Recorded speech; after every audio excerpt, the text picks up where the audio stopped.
Good morning friends, I am Swati. Welcome you all to my channel. Today we are going to start our next poem and our next poem is The Twins. Twins म्हणजे काय? आपली next poem आणि fourth poem आहे, चौथी poem जी आज आपण appreciation of the poem बघणार आहोत. आणि ट्विन्स मीन्स व्हॉट? दोन जुळे मुलं. ही पोएम आहे and this is a very ridiculous poem. Means खूप हास्यास्पद ही पोएम आहे. तर बघा, poem title of the poem काय आहे? The twins. Title of the poem the twins. आणि poet, what is the poet name? Who is the poet in this poem? Henry Sambrook Lee. Henry Sambrook Lee. And what is the rhyme scheme? आता बघा, title आणि हा जो poet असतो हा already आपल्याला जी poem येईल त्या पोएम मध्येच लिहिलेलं असते. ते तुम्हाला अर्धा मार्कसाठी हे विचारलेलं असते, तर हे दोन बरोबर लिहायचे. आता बघा, rhyme scheme A B C D. What is the rhyme scheme of this poem? A B and C D. आता आपण बघू हे ए बी आणि सी डी काय प्रत्येक वेळेस सांगितलंच आहे मी. आता बघा, ही आपली द ट्विन्स ही पोएम आहे आणि इथे राईम स्कीम काय दिलेली आहे. शेवटचे आपल्याला काय बघायचे आहे की जी लाईन आहे, ओळ आहे, आपली पोएमची ओळ आहे, त्याच्या शेवटचा वर्ड सेम म्हणजे राईम्स लावायचे आहेत. रायमिंग वर्ड्स वेगळे आणि राईम स्कीम वेगळं. तर आता शेवटचे एक पॅराग्राफ वाचते मी. In form and features face and limb I ग्रीव so like my brother that folks got taking me for him and each for one another. It puzzled all our kith and kin. It reached a fearful pitch. For one of us was born a twin. And not soul knew which. आता what is the last words? म्हणजे last word कोणते आहेत बघा. लिम, brother, हिम, अनादर, कीन, peach, tween आणि which. तर लिमला जर ए नंबर दिला आपण, तर ब्रदरला काय देणार? बी, कारण हे लिम आणि बी ची ब्रदरची काही जुळत नाही जोडी. ब्रदर, लिम आणि मग पुन्हा हिम आहे, लिम आणि हिमची जोडी जुळते म्हणून आपण लिमला ए दिला, हिमला पण काय देणार? एच द्यायचं आपल्याला. नंतर ब्रदर आणि अनादर हे रायमिंग वर्ड्स आहेत, ब्रदर आणि अनादर. तर यांना बी, ब्रदरला बी दिलेला आहे, तर अनादरला पण काय द्यावं लागणार आपल्याला? बी नंबर, बी लेटर लिहावं लागेल. नंतर किड अँड कीन, पीच, ट्वीन आणि व्हिच हे शेवटचे वर्ड आहेत. तर कीन सोबत पीच जुळतो का? नाही. तर मग याला कोणता नंबर द्यायचा आहे आपल्याला? सी. काय वर्ड लेटर द्यायचं आहे? सी. पीच हा वेगळा आहे, मग डी. कीन आणि ट्वीन जुळतो, कीन, ट्वीन, तर सी डी. व्हिच, पीच आणि व्हिच, कीन आणि ट्वीन. तर अशा प्रकारे C D A B C D अशा प्रकारे आपल्याला काय लावायचे? राईम स्कीम लावायची आहे इथे. तर मग आपली राईम स्कीम काय झाली? A B C D. आता बघा, what is the figure of speech? Figure of speech in this poem? काय आहे figure of speech? Alliteration. Figure of speech काय आहे या पोएम मध्ये? ॲलिट्रेशन म्हणजे काय होतं?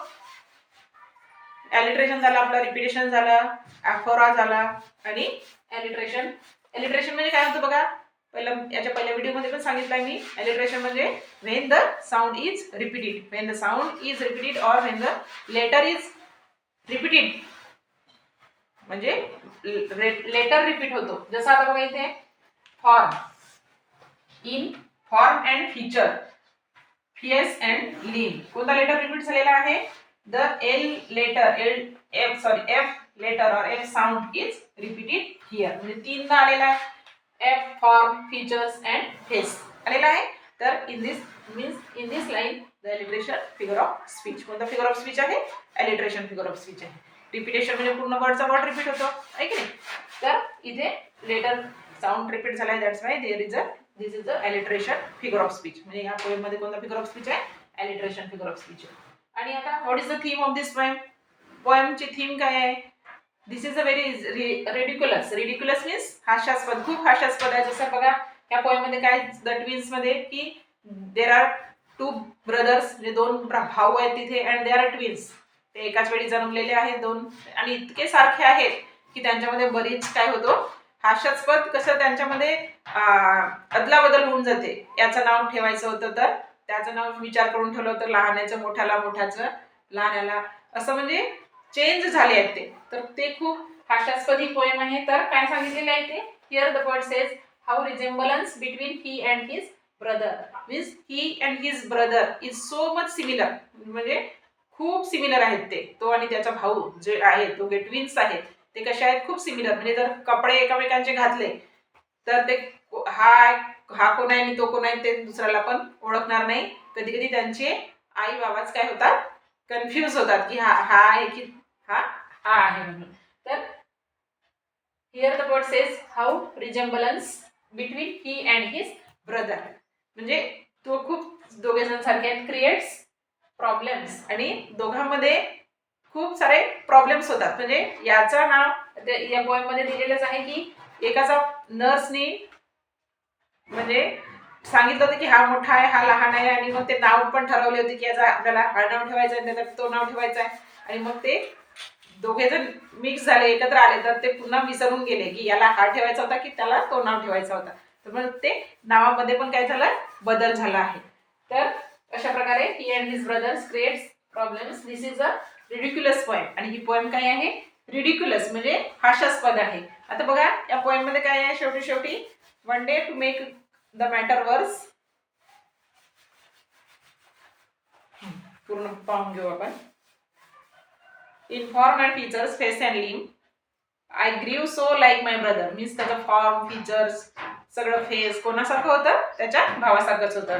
That folks got taking me for him, mistaking म्हणजे खूप सारे मिस्टेक व्हायच्या ते दोघी सारखे असल्यामुळे.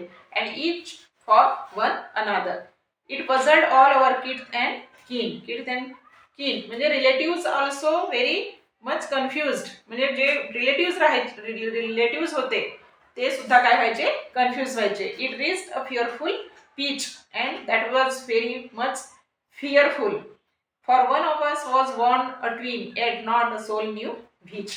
One day to make the matter worse, एक दिवस काय झालं बघा, before our names were fixed, म्हणजे दोघांचे पण नाव काय झाले, फिक्स झाले की मोठ्याला हे नाव द्यायचं आणि लहान छोटा आहे त्याला ते नाव द्यायचं.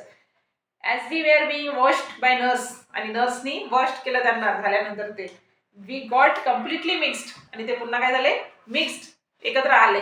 And thus you see me my by fate's decree order our father nurse whim a sudden change of mind my brother John got christened me and I got christened him, म्हणजे जॉन त्याचा जो भाऊ होता त्याला याचं नाव आणि याला त्याचं नाव, म्हणजे ते नावाचे होते ते सुद्धा काय झाले, चेंज झाले, कारण ते ट्विन्स होते आणि ते सारखे होते त्याच्यामुळे ते कोणाला कोणतं नाव द्यायचं हे ते समजलंच नाही, ते आई बाबांना पण समजलं नाही.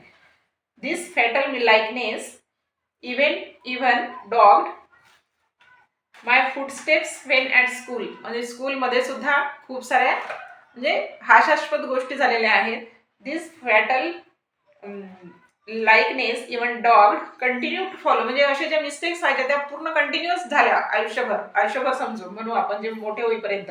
माय footstep when at school and I was always getting flogged for John turn out a fool, म्हणजे तो एक जण मस्त्या करायचा, म्हणजे काय म्हणते चुका करायच्या आणि सजा कोणाला व्हायची, त्याच्या भावाला. त्यांना टीचरला काय वाटायचं की यानेच मस्त्या केल्या, म्हणजे एकाची सजा दुसऱ्याला मिळायची. For John turn out a fool in I put this question fruitlessly to everyone I knew what would you do if you were me to prove that you were you, म्हणजे जर आपण त्यांच्या जागी असतो तर तुम्ही काय केलं असतं, असं पोएटला विचारायचं आहे की जर तुम्ही माझ्या जागी आले असते तर तुम्ही काय केलं असतं की प्रूव्ह करायला की मीच आहे, तो मी म्हणजे तो नाही आहे, असं या पोएम मध्ये मोठं हास्यास्पद सांगितलेलं आहे. Our close resemblance turn the tide of my domestic life for somehow my intended bride became my brother's wife. मग बघा नाव पण चेंज झाले, आणि शाळेमध्ये पण काय व्हायचं की स्कूलमध्ये पण चुका एक जण करायचा आणि मार दुसऱ्याला मिळायचा. आता समोर पुन्हा काय सांगतात बघा ते की लग्न जेव्हा ते मोठे झाले, when they means adult, and त्यांचं जेव्हा लग्न व्हायचं होतं, म्हणजे लग्नाची वेळ जेव्हा आली, for somehow my intended bride, म्हणजे जी मुलगी नवरी मुलगी या मुलाला म्हणजे भावाला ठरवलेली होती ती कोणाची वाईफ बनली? दुसऱ्या भावाची वाईफ बनली. म्हणजे त्या ज्या नवरी आहे, जी मुलगी आहे, त्याच्यामध्ये पण म्हणजे चेंज झाला. ह्या भावाभाव इतके सारखे होते की याची नवरी ही म्हणजे एक नवरी त्याची की याची हे काही कळत नव्हतं. म्हणजे एकाची नवरी दुसऱ्याला झाली. Became my brother's wife. In fact year after year the same observed mistake went on. means so many mistakes went on. म्हणजे भरपूर मिस्टेक्स झाल्या, खूप साऱ्या चुका झाल्या. and when I died, जेव्हा मी मेलो, the neighbors came and buried brothers John. आणि काय म्हणतो लेखक की जेव्हा मी मेलो तेव्हा त्यालाच उचलून कोणाला टाकलं? माझ्या भावाला टाकलं. असे आता हे म्हणजे खूप हास्यास्पद पॉइंट सांगितलेली म्हणजे सांगितलेली आहे इथे. This is a very ridiculous point आहे. जसे दोन भाऊ they are so much same to each other. म्हणजे ते खूप सेम टू सेम होते आणि त्यांच्यामुळे किती साऱ्या मिस्टेक्स झाल्या आणि किती सारे मिस्टेक्स झाल्या आणि कन्फ्यूज किती लोक झाले आणि त्यांच्या नावामध्ये पण बदल झाला. जी मुलगी होती त्यांच्यामध्ये पण बदल झाला आहे की नाही. तर अशा प्रकारे ही पोएम सांगितलेली आहे. Resemblance and his brother creates problems. आणि दोघांमध्ये किती प्रॉब्लेम्स झाले ह्या अशा या पोएम मध्ये सांगितलेलं आहे. Like this we completed this appreciation of the poem. बघा हे जास्तीत जास्त विद्यार्थ्यांपर्यंत शेअर करा, कारण बऱ्याच जणांना ॲप्रिशिएशन ऑफ द पोएम माहीत राहत नाही आणि ही व्हिडिओ जास्तीत जास्त विद्यार्थ्यांपर्यंत शेअर करा. आता प्राईम स्कीमला किती मार्क्स असेल? 1 मार्क असेल आणि फिगर ऑफ स्पीचला 1 आणि जी सेंट्रल थीम असते आपली त्याला किती मार्क्स असतात? 2 मार्क्स असतात. म्हणून सेंट्रल थीम बरोबर लिहायची. ठीक आहे. जास्तीत जास्त विद्यार्थ्यांपर्यंत शेअर करा, सबस्क्राईब करा आणि लाईक करा आणि हा व्हिडिओ शेअर करा जास्तीत जास्त. धन्यवाद.